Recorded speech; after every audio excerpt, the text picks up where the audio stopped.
السلام علیکم ناظرین، میں ہوں آپ کی میزبان مونا خان آپ کے شو ریئل پاکستانی کے ساتھ. اور آج کے ہمارے ریئل پاکستان ایک ایسی شخصیت ہیں جو پاکستان کی مائنورٹی کی صحیح معنوں میں آواز ہے. انہوں نے پارسی کمیونٹی کے لیے بہت کام کیا ہے. یہ کراچی پارسی انجمن کے چیئرمین بھی ہیں. اور اگر ہوٹل مینجمنٹ کی بات کی جائے اس انڈسٹری کی تو یہ بہت بڑا نام ہے پاکستان میں ان کا. لیکن انہوں نے پاکستان کو ایک نئی اور منفرد شناخت بھی دی کیونکہ انہوں نے ایشین گیمز میں 2 گولڈ میڈل جیتے تھے سیلنگ میں، جن کو اسی بنا پر انہیں پرائڈ آف پرفارمنس بھی مل چکا ہے.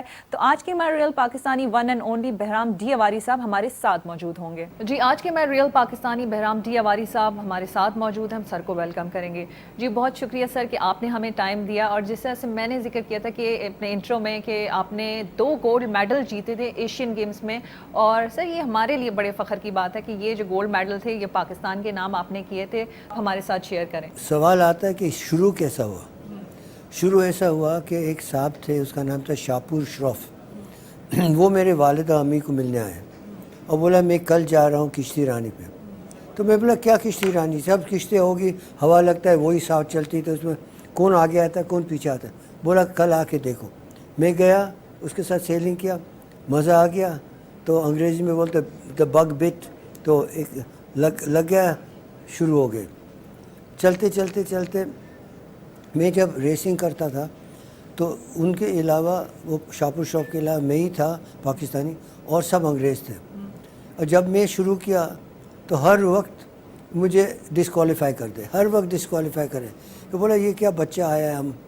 تو زیادہ سے زیادہ کوشش کر کے پھر انہوں نے سٹاپ کر دیا ڈسکوالیفائی کرنا اور جیت گئے. تو ایسے چلتے چلتے میں بامبے میں گیا تھا، وہاں جیت گیا تھا. کوپن ہاگن گیا تھا، وہاں جیت گیا تھا ڈینمارک میں. تو پھر سے میں نے پتہ لگا کہ یہ ریس ہو رہی ہے سری لنکا میں. تو سری لنکا میں ریس کے لیے ہم گئے. تو میں جیت رہا تھا اور ہماری ٹیم تھی، میں جیت رہا تھا، ٹیم کا لیڈر میں تھا. تو اتنی دیر میں مجھے ریس ختم ہو گئی، میں جیت گیا پہلی ریس. میں چینجنگ روم میں گیا تو انڈین کی پوری ٹیم تھی. بولے اوہ آپ نے مونگیا کو ہرا دیا، مونگیا کو ہرا دیا. ہم بولے مونگیا کیا ہے؟ بولا کمانڈر مونگیا کو ہرا دیا آپ نے. اوہ اچھا. دوسری ریس میں گیا تو کمانڈر مونگیا قریب آیا، میرا ہاتھ ہلنے لگ گیا. ہم بولے یہ کیا ہے؟ داڑھی والا تھا، سکھ تھا. تو بہرحال ہم وہ سری لنکا میں ہار گئے. تو مجھے بہت کھار لگی.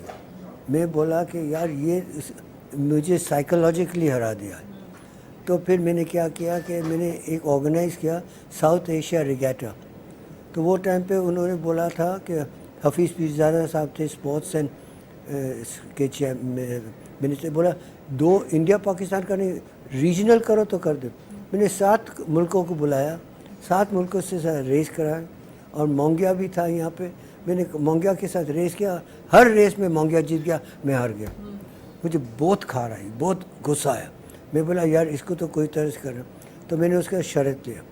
ہم بولے جو اگلی ریس میں ہم جائیں گے اور جو میں جیت گیا تو تمہارے داڑھی صفائی کروا دوں گا، اور جو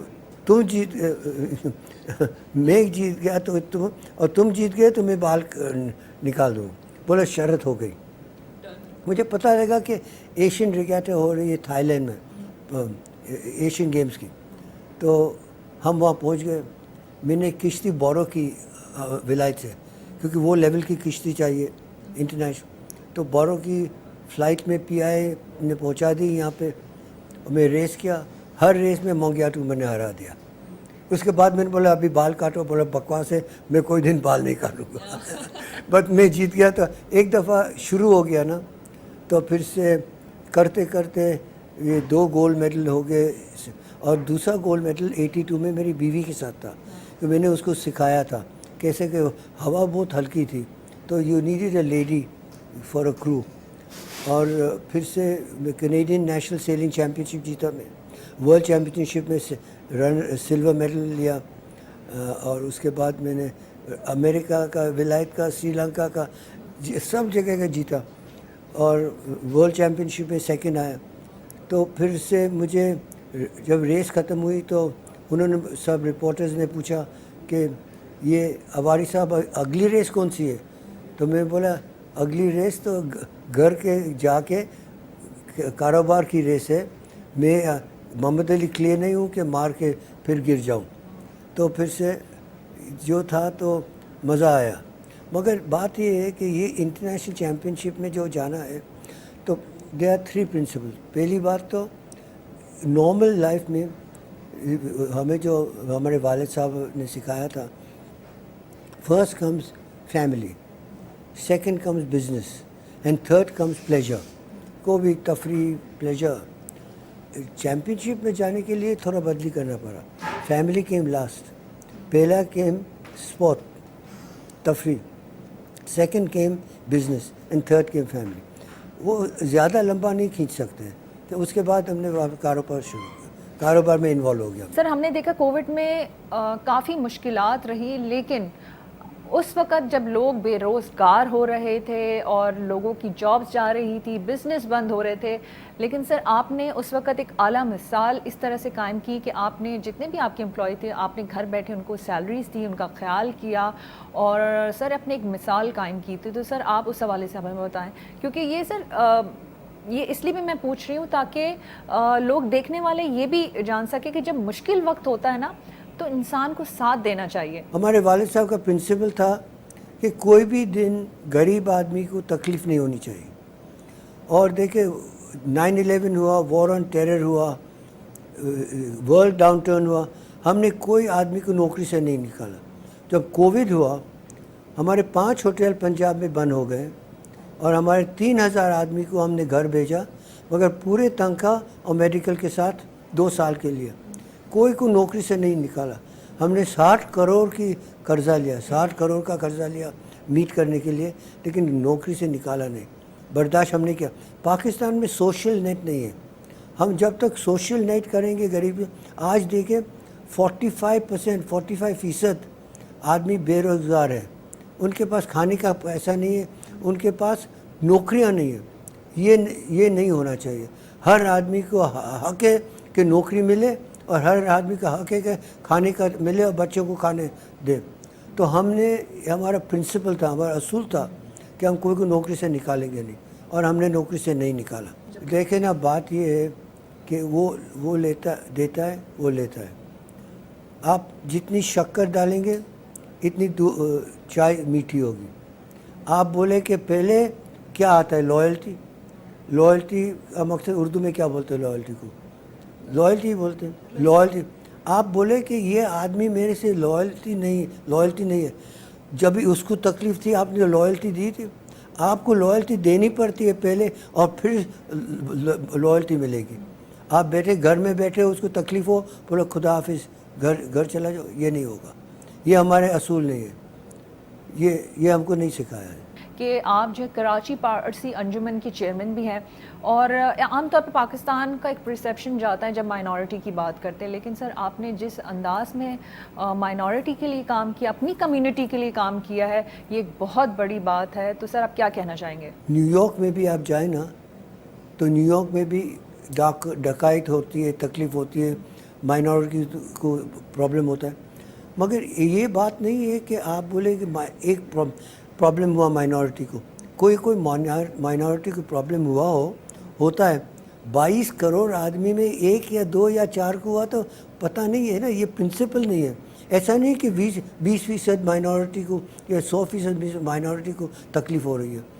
देखिए, कायदे आज़म ने झंडा बनाया था, सफ़ेद झंडा था पाकिस्तान जनता के साथ, वो अक़लियत के लिए था। वो उनको इक्वल स्टैंडिंग था compare to the rest of Pakistan, और इक्वल हक था। हमको ये मिलता है। तकलीफ तो होती है, कोई ना कोई। देखिए ना, 5 उंगली सही नहीं है तो कोई ना 5 उंगली में से कोई, मगर जब 5 उंगली साथ होती है तो ताकत आता है, और ये पाकिस्तान की ताकत है। मुसलमान, सिख, हिंदू, पारसी, बुद्धिस्ट, भाई, ये सब मिल के पाकिस्तान बनाते हैं। तो चंद प्रॉब्लम्स होते तो उसको हाईलाइट तो होता है दुनिया में, लेकिन उसका ना मकसद नहीं कि यही तकलीफ़ है पूरे पाकिस्तान में माइनॉरिटी के साथ। کینیڈا کے آنری کاؤنسل جنرل بھی ہے.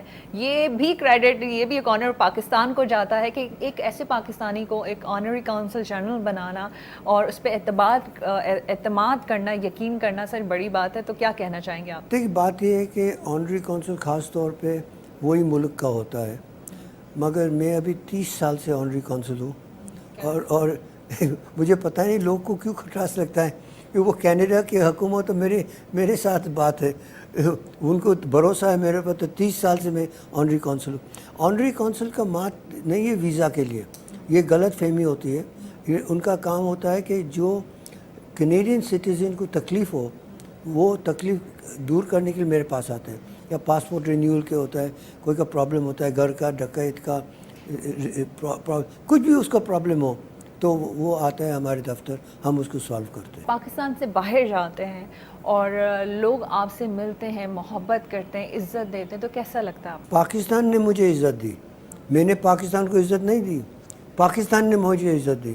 جب میرے والد صاحب نے 1944 میں پہلا ہوٹل خریدا، برسٹل ہوٹل، 1 لاکھ روپے پہ، 1 لاکھ روپے، 50,000 بورو کیا بینک سے، 50,000 دوستوں رشتہ دار نے، کوئی نے 50 روپیہ، 100 روپیہ، 500 روپیہ دے کے لاکھ روپے میں خریدا ہوٹل. تو برٹش کا راج تھا اور پروووسٹ مارشل نے ہوٹل کو ریکوزیشن کیا، بولا انڈین کا وہ سب انڈین تھے، انڈین کی not run A English hotel. تو دیکھیں وہ کتنا ڈسکرمنیشن تھا. تو یہ بات ہے کہ پاکستان نے مجھے عزت دی. جب بھی میں گولڈ میڈل جیتا تو وہ پاکستان نے مجھے عزت دی، میں نے پاکستان کو نہیں دی، پاکستان نے مجھے عزت دی. تو جو ہم کرتے تھے خود کے لیے کرتے تھے، لیکن پاکستان کا جھنڈے کے ساتھ. سر میں آپ کی بات یہاں پہ اس لیے بھی جوڑنا چاہوں گی کیونکہ ہم جب باہر جاتے ہیں تو ہم اپنے نام سے نہیں، پاکستان کے نام سے جانے جاتے ہیں. دیکھیں میں ایک مثال ایسی دوں گی کہ اگر میں پاکستانی ہوں اور میں اچھا کام کروں گی تو بولیں گے سب پاکستانی ایسے ہوتے ہیں، اگر میں چوری کروں گی تو بولیں گے سب پاکستانی چوری کرتے ہیں. تو یہ بڑی امپورٹنٹ بات ہے کہ ہم باہر جا کر کس طرح کا کام کرتے ہیں. صحیح بات. ابھی دیکھیں نا، کوئین الزبتھ کا 70 ایئرز ان دا گادی ہے ایز دا کوئین. تو مجھے بلایا گیا ہے for the celebration in Canada. تو مجھے ہیڈ ٹیبل پہ بلایا ہے. تو میرا ڈنر جیکٹ تو نہ تھا نہیں، ابھی نیا بنوایا کہ ڈنر جیکٹ میں جا کے بیٹھنا ہوگا. تو عزت پاکستان کو ہی دی نا انہوں نے، پاکستان کو ہی دی انہوں نے کینیڈا میں. سر مجھے یہ بتائیں کہ اللہ تعالیٰ نے آپ کو جتنی عزت دی ہے اس کامیابی کی وجہ کیا ہے؟ بات یہ ہے کہ اصول کی بات یہ ہے کہ نیت صاف اور دیانت صاف ہونی چاہیے. جو نیت صاف ہوئی، دیانت صاف ہوئی تو رات کو آپ کو نیند آ جائے گی. جو آپ نے تکیے پہ سر ڈالا اور نیند نہیں آئی، وہ کوئی دفعہ تکلیف ہوتی ہے، انکم ٹیکس کی، پیسے کی، بچوں کی ایجوکیشن، وہ الگ ہے. مگر جو آپ نے سر رکھا نیند نہیں آئی تو یاد رکھو کہ آپ کی نیت اور دیانت بدلی ہو رہی ہے. تو نیت اور دیانت صاف ہو، کوئی کا برائی نہیں کرو. کوئی آدمی، ایک جمعدار بھی آ جاتا ہے یہاں مجھے ملنے کو، میں بٹھا کے بات کرتا ہوں، میرے دروازے کھلے ہوتے ہیں کہ کیا تکلیف ہے. ہر آدمی کی تکلیف دور کرنے کی کوشش کرو. ہر تکلیف دور نہیں ہو سکتی، لیکن آدمی کو واپس بلا کے سمجھاؤ، آدمی سمجھ جاتا ہے. دوسری بھی بات ہے کہ یہ ہاتھ ہے نا، یہ ہاتھ ایسا ہی ہے، یہ ہاتھ دینے والا ہے، اور یہی ہاتھ ایسے کرو تو لینے والا ہے. تو ہاں، لینے کی بات نہیں کرنا، آپ دینے کی بات کریں. دینے کا مقصد پیسہ نہیں ہوتا ہے، پیار، محبت، تکلیف دور کرو. یہ بات ہوتی ہے کہ دیو، یہ نہیں کہ لیو. تو یہ چھوٹی چھوٹی اصولیں ہوتی ہیں جس سے آپ کی زندگی اچھی ہوتی ہے، دل خوش ہوتا ہے اور چہرے پہ مزہ آتا ہے. جو بھی اپنی لائف میں جن کو بھی چیلنجز کا سامنا کرنا پڑتا ہے تو وہ کیا کریں؟ انسان کیا کرے؟ انسان کام کرے. 90% کام اور 10% آپ کو راستہ مل جائے گا. 90% پسینہ نکالو، 10% اللہ تعالیٰ آپ کو راستہ بتا دے گا. وہ دیتا ہے، وہ لیتا ہے، میں نے بتایا آپ کو. نیت صاف رکھو، دیانت صاف رکھو، کام ہو جائے گا. تکلیف تو ہوتی ہے، سب کو ہوتی ہے، ہونی پڑتی. یہ تو دنیا ہے، ہم پیدا ہوئے تکلیف دور کرنے کے لیے. لیکن یاد رکھو کہ جو برائی کریں گے نا، وہ گھوم کے آپ کے اوپر ہی برائی آئے گی، پیچھے گھوم کے آئے گی. اللہ تعالیٰ کی لاٹھی کا آواز نہیں ہے. لاٹھی جب لگتی ہے نا تو लोग को पता भी नहीं लगता कि क्या लाती लग। सर ये आपने टाई बहुत अच्छी पहनी हुई है, इसकी क्या वजह है इस टाई की? ये मैं क्या बताऊँ आपको कि 1978 में जब मैंने गोल्ड मेडल जीता था, वो ज़माने में सिर्फ पीटीवी होती थी।